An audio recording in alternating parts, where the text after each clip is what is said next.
Thank you for the warm welcome, and it's a great honor to be here in person this time. So, I'm a bit before lunch, and you're trying to go home, so I'll try to keep this engaging as the previous sessions.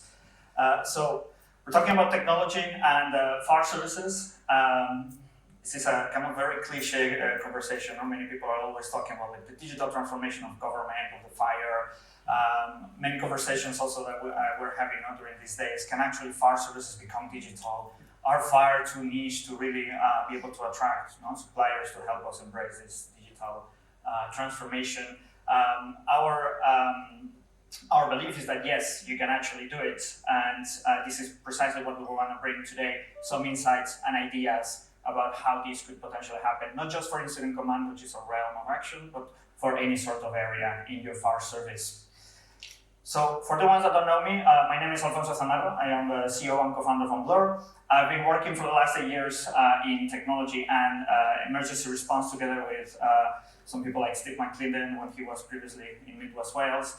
And really what we are focusing on as a company is on how we can actually utilize data to make greater incident command leaders. So our technology, I'm not going to go too much into it, you can actually see it after there, but we're really focusing on how to bring the data you have already, videos, firefighter location, in a way that you can actually use it, but also everything that happens on pen and paper in your incident command, risk assessments, utilizing your knock scenarios, GSIPs, fire survival guidance, etc. Bring it in a way that you can actually support the people on the front line, and that you can actually use all that data afterwards, as we saw from previous presentations, to get even more insights about your operations. Now, the question here with digital, there's a lot of technology already available. So even now, when we are asking for grants and things like this, when we talk about software, it's very complicated to justify that it is innovation. Now, we have not just incident command, there is like geographical information systems to help you channel building safety data to your frontline responders. We have drones, there is stock management for PPE. There are plenty of things out there, also with proven benefits, for example, situational awareness, not to keep firefighters safer, or to be able to channel your intelligence from the prevention team to the frontline team to make a better response. So what is the question here? Why do we keep talking about like how can we actually make this mainstream? Or even seeing some reports that they ask that fire services could potentially make more use of their data. And the key question here is the how, which the good news and the bad news is that it's not a technological question, but rather a people management question and a change management question. So we don't want to come here and tell you how to run your service or tell you how to do things. We really want to share our experience on what we've been doing in the last years, that can potentially be extrapolated also for other areas in your organization, not just incident command. And I will use our experience as a few examples. So in our case, incident command, every time we talk incident command, everyone thinks about these sort of setups, incident command units, very large incidents, multi-agency, which happens not that often. But then we have all this realm of action, which usually, this is in Spain how we handle it at the moment, so whiteboards and using the French system, CITAC. We have the command wallet since also here in the UK, to support our first appliances on scene. And these environments are very analog. There's a lot of information going on, a lot of insights going on in there, but they end up in papers, which end up archived, or in some papers even lost. So the question that we have here is how can we actually transfer this digital environment into the first appliances arriving on the scene? Because it can actually help them embrace all this situational awareness, it can help them make all this reporting, be compliant with all the principles that we need to be compliant with, and also, again, generate this data that, for example, Don was talking about before, to really show how the fire service is going, what the contribution that it's bringing to the community. So to achieve this, we launched some research. We have a team of 5 UX and UI designers, which their job is really to spend time on the field and talk to firefighters. And really with the question is, what are the main barriers to make this happen? And what are the success cases we can see around on the fire service of these things happening? And we interviewed many people from, several countries, US, UK, Germany. We wanted to have firefighters to chiefs and everyone on the middle, and very young people, millennials, to people that are retired or almost about to retire, to really have a scope of all the different experiences.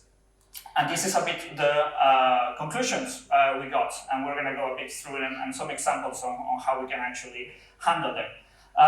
First of all, co-creation with your end users, learning, making learning more immersive, empathy towards emotions, and the big classic that we always hear, the age gap, the age groups. So starting with the first one, co-creation. We're talking here about how we can actually involve your end users from the first moment that you have an idea, an initiative that you want to implement, isn't it? What we saw here is that whenever there is like a very clear digital strategy from the executive team, this creates first an alignment with the strategic goals. Okay, we need better fire safety, for example, or we need to save money on how do we handle our stocks of equipment. All of that, together with creating a culture of innovation, facilitates a lot in creating the tools that you actually need. Especially because when we talk about digital, we need to start working on these feedback cycles, meaning that you sit down with your suppliers, the developers, your end users, and you start iterating with prototypes, and they improve on an agile way, on a fast way, so at the end you actually end up with something that you can actually use and that it's very valuable on the front line of an emergency. That's the advantage of the digital world. It's not like hardware that you need to build it, and it's very complicated software, it's code. You can actually iterate a lot around it, but you need to create a culture of people being willing to interact with your developers, and also experimentation, which means failure from time to time. So create this safe environment so you can actually fail and learn from these failures. A great example that we have from here is actually with the Shropshire Fire Service and here from Worcestershire. So one of the things that we first created was analytical risk assessment forms, which we took the piece of paper that we had and we just transferred it in a digital environment. It was the same tedious process of filling in a paper form because, well, you just, instead of scribing, you're just like typing. So then interacting with our end users, they actually were introducing us to the NUC scenarios and actually learning how the flow of actions was working. So what our designers created and our developers built was a form where you can actually just through clicks, house on fire, we have the risk already mapped out, we choose them, we have already the control measures mapped out, a few clicks, and you have your report done. So you can focus on doing your analytics instead of focusing on having to do the paperwork and admin piece of it. And you automatize the process so you can get the most out of it. This is an example of a process that you can actually streamline when you create these sort of interactions instead of just putting a requirement for a feature. So immersive learning, this is a very interesting one. So what we discover here is that, and something that's kind of intuitive at the end. So when you create software manuals that are 100 pages built by developers and engineers, this is something that end users in any place of the world don't really grasp because it's too complicated, too technical. It has to be material that's intuitive, that's easy to use, that's graphic, that's interactive.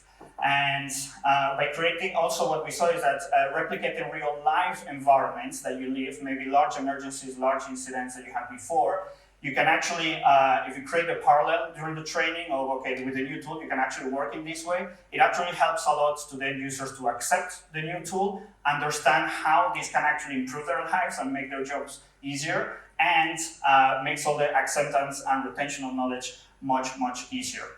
And finally, also, the success cases that we found also created a nice environment for failure. It is extremely important, as you possibly know, that training is an environment where we must fail, so we learn from it, and we don't do this in the real environments. And finally, empowering the end users to become trainers. There is no one that trains better than an end user to an end user. A firefighter that learns how to use a tool to teach another firefighter how to use it. And mixing the two last points, empathy towards emotions and age groups. There is something here that's very interesting. Every time we bring a digital tool into place, this is going to change your processes. You're not going to be doing the same things the same way. That means that it's going to create resistance and fear.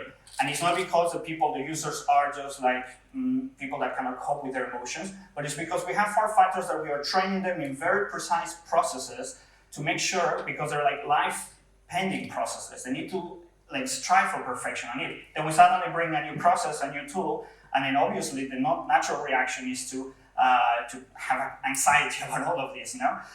So It's very important that we consider that we create the safe environments, possibly during this co-creation or during these trainings, for them to understand why we're doing this, be part of that change, let them bring their experience, and also consider different rhythms of adoption.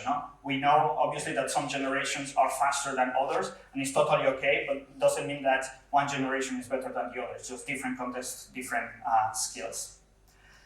So an example, some examples that we wanted to bring from here, and actually we can show them also at some point either here or later.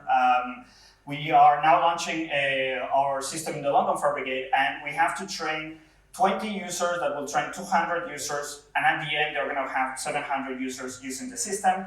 And the project is a 10-year project, so we need to make sure that the knowledge is maintained during that time. So obviously it's complicated, especially for a company like us. So the way that we did it is, okay, we're going to actually create the tools, so these 20 users are going to become super users. We just give them the training, we give them the platform, a central platform, so they have there all the different classes that they can actually give, the templates, and also all the different examples of how do you use Iris. In an incident, your analog procedure, how Iris can actually apply into these processes. And we give them the tools, and we actually teach them how to teach other people. And the result is in 2 weeks, 20 people are already up and running, training the other 200 people that are at the moment doing it. And in a couple of months, they're going to be live using the tool in real operations. Another great example that we wanted to bring is from our hosts here in the West Midlands, about how we can actually bring an agile approach to this. And I was talking with several people how complicated it might be to bring a tool because funding, the requirements, etc. The approach that we recommend in general, and this is in every software company, modern software company, they apply this kind of approach, the agile development. So instead of starting big, let's go for a pilot place. We choose a region, we chose Coventry area, 200 users, and they are implementing at the moment the system there. We're going to train them, they're going to be using it for 6 months. Everything we're going to learn from it, we're going to be using that to how can we actually put this in the hands of all firefighters, not just the incident command unit in the West Midlands Fire Service, which means more than 1,000 users. And there are some key elements here that are crucial for it. First of all is the procurement process. They embrace using frameworks like G-Cloud. So that means that within months we can actually finalize all the procurement piece without having to go through a very big tender process, because obviously you won't do a 6-month tender process for a 6-month pilot program, isn't it? But it's very nice because it gives us this flexibility to them to start quick and get some quick results into place. We must say that the culture that Westmeads have around digital and innovation really matches with what we were saying of experimenting, safe environment for failures, learning from it, which makes it very easy to deploy these sort of processes. And finally, there is the technology flexibility. On one side, that your platforms must be open and have APIs, so Westmeads can actually take the APIs of our system and just connect them in their different systems, and also how the system works. We work under a subscription model based on number of users, so very easily Westmeads can say okay, we want to fully deploy to everyone, or guess what, we don't like it, we're going to change. Okay, that's it. It is our duty to give a good service to make sure that doesn't happen, not to try to lock with hidden fees, and now we have our data, etc., etc. So just some closing thoughts, and I'll finish talking. These are kind of some conclusions that my team and I were putting together. So the first one is this digital strategy, very, very key, that you create this environment in your organization, and also that we focus a lot on the operational data. We saw on the previous presentations how crucial it is to understand how you're operating, the resources you're investing in different incidents, what are the outcomes, so then you can do many things on prevention, on protection, on incident response, on reporting to your authority. From small to large, embracing this agile process and the frameworks, we can explain you more about G-Cloud. We really recommend G-Cloud because it renovates every year. So that means that every year there is the option that new suppliers, new technologies come into the framework, so you can actually get the best sort of technology that you have available. Involve your end users from day one. They know a lot.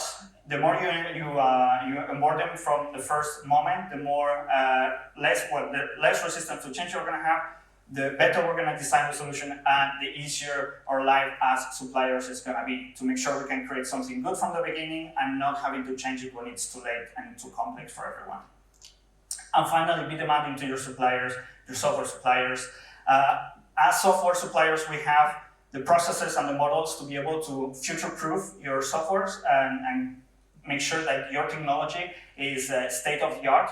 There's a classic thing that I hear when I go to FAR services, like, well, it's too complicated for us government agencies to keep up with technology, and it is true, and it is true for everyone, not just the government, by the way. But in the software realm, there are ways and models that we can actually put into place to make sure that we are updating your systems without having to go into very complicated, tailor-made ad hoc deployments. So that's pretty much it from my side. Thank you very much again for having me here. If you want to learn more about how we are running Incident Command digitalization, my UK team is here. So we have Ollie here and Steve on the back. And I come very often to the UK. Or if you just want to have a conversation about digital transformation in general, we're also very open to discuss and to be here to help you. Thank you very much.